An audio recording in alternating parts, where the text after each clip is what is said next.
1141 അടി നീളം, 136 അടി വീതി, 16 നിലകളിൽ ഒഴുകി നടക്കുന്ന കൊട്ടാരമെന്നോ അമ്യൂസ്മെന്റ് പാർക്കെന്നോ ഇതിനെ വിശേഷിപ്പിക്കാം. സാങ്കേതിക വിദ്യയുടെ കാര്യത്തിൽ ലോകത്തെ ആദ്യ സ്മാർട്ട് കപ്പലാണിത്.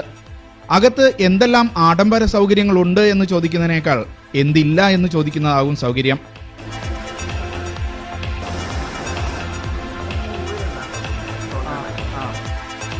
അകത്തെ ബയോണിക് ബാറിൽ പാനീയങ്ങൾ വിളമ്പുന്നതുവരെ റോബോട്ടുകളാണ്.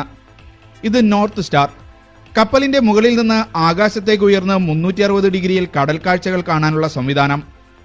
സ്കൈ ഡൈവിംഗ് സാഹസികർക്ക് ആകാശച്ചാട്ടത്തിന്റെ അനുഭവം കപ്പലിൽ ആസ്വദിക്കാനുള്ള സിമുലേറ്റർ. ഇതെല്ലാം ക്വാണ്ടം ഓഫ് സീസിന് മാത്രം അവകാശപ്പെടാവുന്ന പ്രത്യേകതകളാണ്.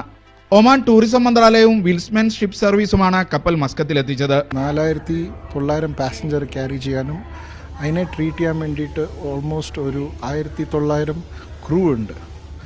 അത്രയും സൈസും അത്രയും ടെക്നോളജിക്കലി അഡ്വാൻസ്ഡ് ആയിട്ടുള്ളൊരു ഷിപ്പ് ഇതുവരെ ലോകത്തിൽ പണിതിട്ടില്ല.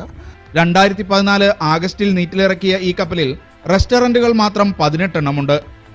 കളിക്കാനും കുളിക്കാനും വ്യായാമം ചെയ്യാനും നാടകം കാണാനും ഉല്ലസിക്കാനുമുള്ള സൗകര്യങ്ങൾ വേറെ. ആഡംബരങ്ങളുടെ അവസാന വാക്കായ ഈ കപ്പലിന്റെ അടുത്ത ലക്ഷ്യസ്ഥാനം നമ്മുടെ കൊച്ചിയാണ്. മസ്കത്തിൽ നങ്കൂരമിട്ട ക്വാണ്ടം ഓഫ് സീൽസിൽ നിന്നും ക്യാമറ പേഴ്സൺ ബിനു എസ് കൊട്ടാരക്കരയ്ക്കൊപ്പം ഷിനോദ് ഷംസുദ്ദീൻ, മീഡിയ 1.